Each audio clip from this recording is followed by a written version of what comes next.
Savez-vous que pour beaucoup d'entreprises, l'Afrique n'est rien d'autre qu'une poubelle, la poubelle la plus sale du monde, vers laquelle on envoie les produits qu'on ne se permettrait d'envoyer nulle part ailleurs? Si vous pensez que ce que je dis est exagéré, vous allez peut-être être choqué par ce que je vais vous apprendre dans cette vidéo, parce que je vais vous parler du scandale autour des carburants. Oui, vous savez bien que dans nos pays, nous avons la manie d'avoir du pétrole dans nos sols, mais nous l'envoyons à l'étranger pour qu'il soit traité et ensuite il revient dans nos pays pour être utilisé dans nos véhicules. C'est d'ailleurs pour combattre cette absurdité que Dangote a lancé la plus grande raffinerie de pétrole au monde depuis son pays, le Nigeria. Et bien tenez-vous tranquille, dans nos pays nous avons connu le scandale de Dirty Diesel, des diesels sales. Je vous en parle dans cette vidéo. Je suis sûr que vous allez être choqués de voir à quel point nos pays peuvent être laxistes parfois.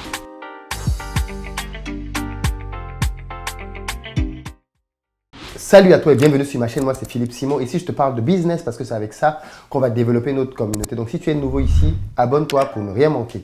Pour ceux d'entre vous qui êtes en Côte d'Ivoire ou qui arrivez prochainement à Abidjan, si vous avez besoin d'un véhicule pour vous déplacer, vous nous contactez au numéro qui s'affiche et on se fera un plaisir de mettre à votre disposition pick-up, SUV, berline en fonction de votre budget. Si vous cherchez plutôt un appartement de bon standing proche de toutes les commodités, dans la barre de description vous avez le lien pour réserver vos places. Et puis enfin, pour ceux d'entre vous qui veulent un espace de travail qui a une bonne connexion, qui est calme et proche de toutes les commodités, sachez que nous avons ouvert notre espace de coworking en plein vallon qui va vous permettre d'allier les trois bénéfices dont je viens de parler, mais en plus de cela, du réseautage parce que beaucoup d'entrepreneurs se retrouvent dans ces lieux pour parler de business ensemble. Venez donc nous rejoindre pour qu'ensemble nous puissions développer nos activités. Aujourd'hui, je veux m'indigner contre un scandale qui a éclaté en 2016 et pour lequel je ne sais pas si jusqu'aujourd'hui nos pays ont réellement réglé le problème. En 2016, l'ONG Public Eye a révélé que des traders suisses s'amusaient avec la vie des Africains. Pourquoi cela? Parce qu'ils se permettaient d'envoyer en Afrique un carburant tellement sale, tellement nocif que celui-ci mettait littéralement en danger la vie des populations.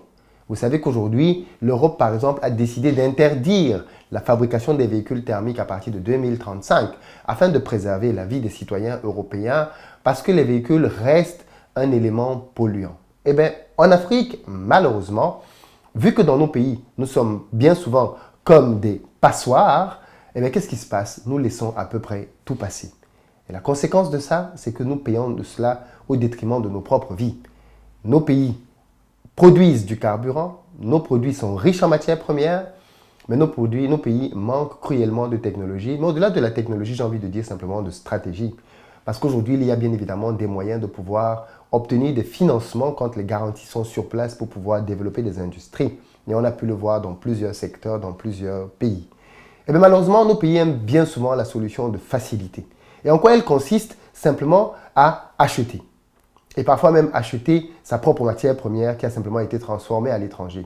Voilà pourquoi nous achetons des meubles à l'étranger faits à partir de notre propre bois. Voilà pourquoi nous achetons du carburant à l'étranger raffiné sur la base de notre propre carburant sorti de nos propres sols et mers.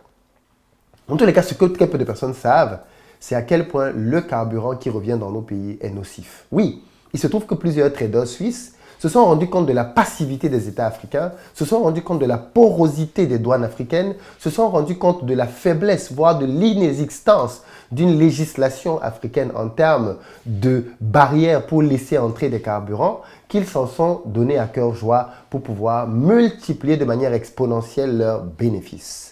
Certaines personnes pourraient y voir du racisme, j'y vois du capitalisme.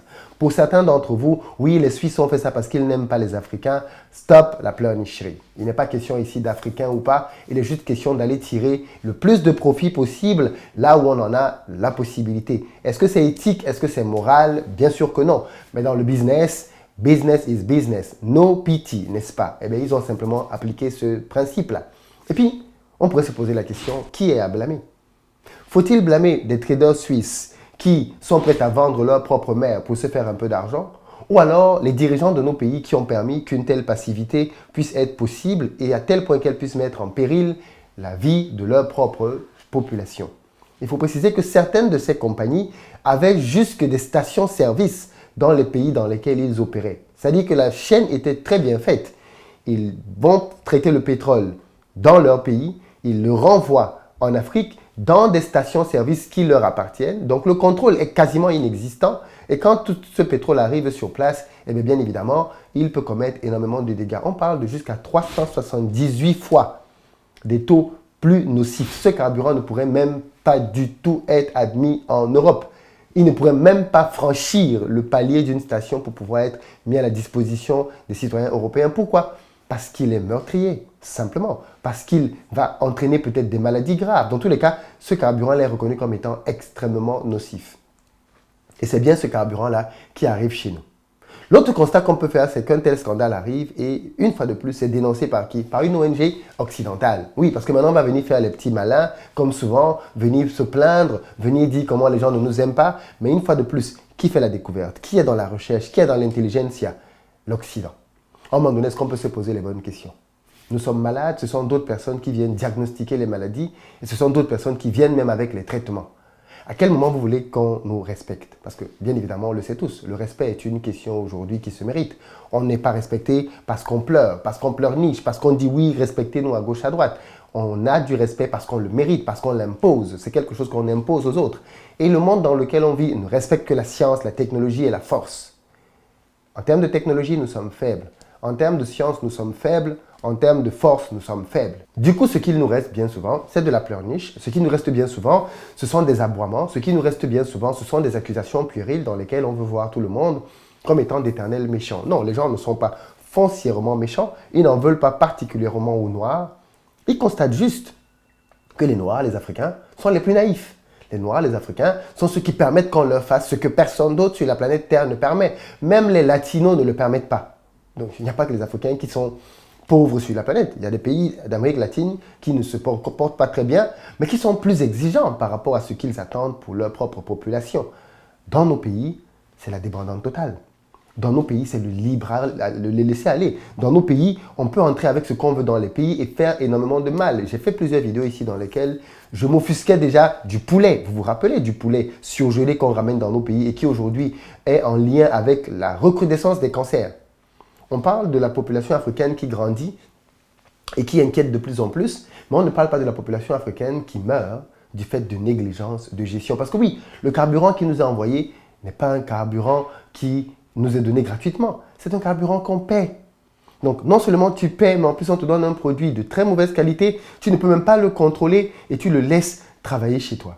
Et du coup, les gens s'enrichissent, ils s'engraissent sur le dos des Africains et apportent sur le marché des produits nocifs prêts à tuer des milliers, voire des millions de personnes quand on totalise. Oui, parce que l'étude qui a été faite a été révélée dans 8 pays. L'Angola, le Bénin, le Congo-Brazzaville, la Côte d'Ivoire, le Ghana, le Mali, le Sénégal et la Zambie. Et malheureusement, ces études-là ont démontré, comme je disais tantôt, que les quantités de soufre qui étaient dans les carburants dans ces pays-là étaient extrêmement mauvais. Dans le jargon, on a même commencé à parler de qualité africaine, pour vous dire à quel point ces fuels étaient mauvais, et il était sûr de tout ce qu'il était mauvais, qu'on a trouvé ce type de mots pour pouvoir le qualifier, la qualité africaine. Je ne sais pas ce que ça vous inspire. Peut-être que pour vous, vous voulez, comme souvent, vous offusquer contre les entreprises suisses. Moi, je dis toujours que si quelqu'un vient voler chez toi, il faut bien se poser cette question. Quelqu'un vient voler chez toi et le lendemain matin, vous vous rendez compte que vous avez été cambriolé. Après enquête, vous vous rendez compte que la personne qui a volé a pu entrer chez vous parce que votre oncle lui a ouvert la porte et que vous commencez à crier après la personne, vous avez, d'après moi, un problème de priorité. La priorité, c'est d'abord la personne qui a laissé entrer le voleur et le braqueur chez vous. Que des entreprises suisses veuillent se faire des profits au prix de la vie de plusieurs Africains, soit, c'est leur morale, c'est leur éthique, mais qui leur permet de faire ça chez nous? Comment est-ce possible? Qui ne protège pas assez nos populations? À un moment donné, on doit pouvoir aussi avoir le courage de regarder et de confronter nos dirigeants face à leurs responsabilités et face bien évidemment aux décisions qu'ils prennent. Nous sommes en 2023, bientôt 2024, mais qu'en est-il des fuels aujourd'hui? Je ne sais pas si vous le savez, mais le fuel en Afrique est toujours de très mauvaise qualité. Quand vous ramenez un véhicule en Afrique, notamment un véhicule diesel, on vous dit que vous devez vidanger votre véhicule tous les 2, 3, pour avoir même 5000 km maximum. Parce qu'au-delà, votre moteur est en danger. Et pourtant, on utilise les mêmes huiles. Mais qu'est-ce qui change? La qualité du carburant. Donc, jusqu'aujourd'hui, nous avons un diesel dans nos pays qui est extrêmement dangereux pour les véhicules. Qu'en est-il pour la santé? Quelles études ont été menées là-dedans? Pourquoi n'avons-nous pas le même fuel que partout ailleurs dans le monde quand on sait que ce fioul derrière pollue et tue? Pourquoi nos dirigeants n'élèvent-ils pas le niveau des standards pour qu'on ait un fioul à peu près équivalent? Aujourd'hui, le litre de carburant dans plusieurs de nos pays en Afrique coûte tellement cher qu'on pourrait se demander pourquoi, même en payant des prix aussi élevés, on n'a pas la meilleure qualité qui soit. En tout cas, c'est une question qui mérite d'être posée. Je veux vous entendre là-dessus. Je pense que nos pays doivent être beaucoup plus exigeants, que nos dirigeants doivent être beaucoup plus regardants à tous les niveaux, que tout ce qui entre dans nos ports, venant d'ailleurs, doivent être contrôlés, mais surtout que des normes de niveau international doivent être mises. Parce que bien évidemment, qu'est-ce qui justifie qu'en 2023, nous ayons encore des pans entiers de nos économies dans certains pays dans lesquels il n'y a pas de régulation, dans lesquels on a l'impression qu'on attend que la France ou un autre pays occidental crée des règles pour qu'on vienne simplement les copier et qu'on les applique. Ok, mais si on est donc dans la logique de la copie, copions donc à tous les niveaux. Allons copier les textes pour le fioul et venons les appliquer dans nos pays. Exigeons que le niveau de fioul que l'on a soit le même. Regardez les millions de voitures qu'il y a en Afrique et à quel point chacune d'entre elles pollue. Si le carburant qui est mis dedans est mauvais, mais c'est tout le pays qui est pollué. C'est tout le pays, de l'arrière-pays jusqu'à la capitale. Tout le monde boit des litres et des litres de carburant dans l'air. Pour quelle qualité de vie au final? Donc si on veut que l'Afrique reste un endroit paisible, un endroit dans lequel il fait bon vivre, je pense que nous devons penser à la qualité de l'air que nous respirons. Les cités occidentales et asiatiques n'ont pas le monopole de la pollution. Et si nous ne prenons pas les dispositions drastiques, alors nous risquons d'en payer le prix fort. Le prix très fort. Mais ça, j'espère que grâce à vous et au partage de cette vidéo, plusieurs seront sensibilisés et puis que les uns et les autres prendront le sujet à bras le corps. Dites-moi dans les commentaires ce que vous en pensez. Peace.